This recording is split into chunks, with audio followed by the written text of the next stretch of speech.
Recently, I visited Kuala Lumpur. Some of you don't know me. Hi, I'm Sam and I'm a storyteller. So finally I decided একটু YouTube ভিডিওটা একটু seriously নিই and আমার ক্যামেরাও centi খেতেছিল কেন আমি ওকে use করি না। আগেই বলে দিই এটা কিন্তু ওই টাইপের ভিডিও না যেখানে দেখানো হয় 500 টাকা কীভাবে মালয়েশিয়া ঘোরা যায়। ভাই তোমরা পারলে 500 টাকা সব কিছু ঘুরে ফেলাও। এই টাইপের ভিডিও যারা বানায় ভাই তোমরা লেজেন্ড, লাইক কেমনে পারো? ওগুলোর জন্য অনেক ভিডিও আছে। If you wanna enjoy my cinematography and story then stay. So let's start the blog.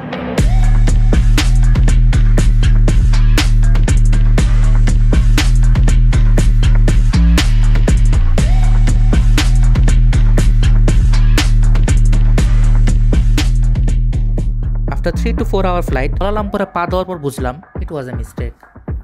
যেই দেশে বেশি ঠান্ডা ওই দেশ সিলেক্ট করা উচিত ছিল, কারণ এখানেও বাংলাদেশের মতোই গরম অ্যান্ড হিউমিডিটি ভালোই আছে। অ্যান্ড সবচেয়ে বেশি অ্যানোয়িং লাগে আমার এয়ারপোর্ট ভাই, লাইক এত বড় লাইন থাকে অ্যান্ড লাইক এক একজনের পাসপোর্ট দেখতে দেখতে প্রায় 1 ঘন্টা লাগায়। তো ঘোরাঘুরির অর্ধেক মোট ওখানেই ফাঁকটা হয়ে আছে। এগুলো ডিজিটাল করে না কেন? হয়তো সিএসসি স্টুডেন্টদের ভয়ে কেউ ওই কাজ করার সাহস পায় না। অ্যান্ড এখানে আমরা সবচেয়ে বেশি গ্র্যাব ইউজ করছি। গ্র্যাব একটা অ্যাপ লাইক উবারের মতো। যদি আপনি অ্যাপ ছাড়া ট্যাক্সি নেন তাহলে আপনার রাস্তায় বাটি নিয়ে বসতে হবে ভাই। অ্যান্ড কেন জানি একটু বোরিং লাগতেছিল, এইটা মিস করতেছিলাম। উফ কি ফিল। তারপর হোটেলে রিচ করার পর আমি মারাত্মক লেভেলে ঘুম দিছি। মানুষ বলবে আপনি একটা জায়গায় ঘুরতে গেছেন ওখানে যা ঘুম দিয়েছেন কেন? ফ্লাইটের আগে আমার ফাকিং 102 ডিগ্রি জ্বর আসছে। রাতের বেলা বের হয়েছিলাম বাট তেমন কিছু একটা ফিল্ম করিনি, বাট আমার করা উচিত ছিল আসলে। বিকজ নাইট টাইম এত শান্তি লাগে, লাইক হাইটে আপনার মজা পাবেন। কেউ কেউ আবার ল্যাংটাও হাঁটে নেশা পানি করে। এটা হচ্ছে এমন একটা কান্ট্রি যদি আপনি আপনার যা মতো তা করতে পারবেন, বাট আপনি অন্য কাউকে ডিস্টার্ব না করলে হয়েছে। আপনি চাইলে গান whatever the fuck you want, কেউ কিছু আপনাকে বলবে না আনলেস আপনি যদি কারো কিছু করেন, দেন আপনাকে। নেক্সট আমরা আশেপাশে ঘোরা শুরু করছি।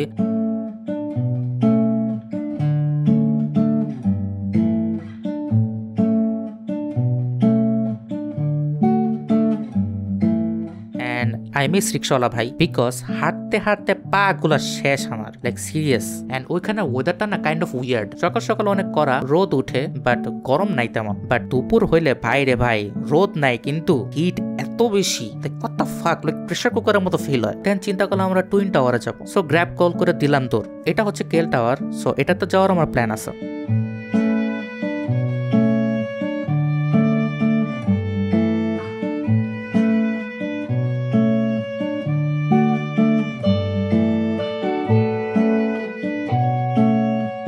তো রিচ করার পর দেখি entry of, because Eid holiday চলতেছে। তো 4 দিন পর খুলবে।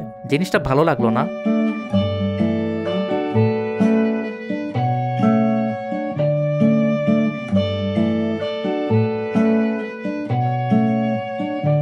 বাট নাইট টাইমে যে জোস লাগতেছিল অ্যান্ড লেজিট গরমও লাগতেছিল। অ্যান্ড আমার সিনেমাটিক ক্লিপস নিতে অনেক ভালো লাগে।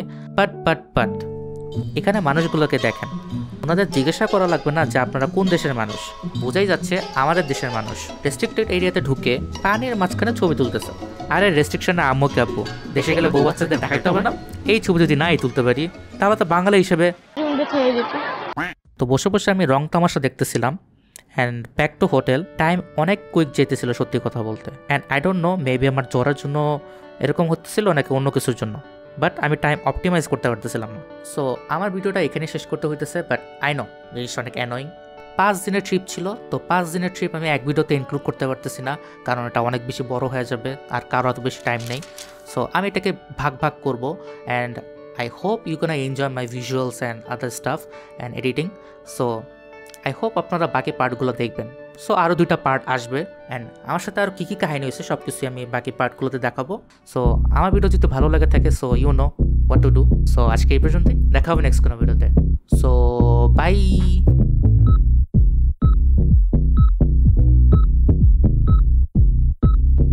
যেই দেশে বেশি বাইরে আমার মোবাইলটা কেন পড়তেছে পাল।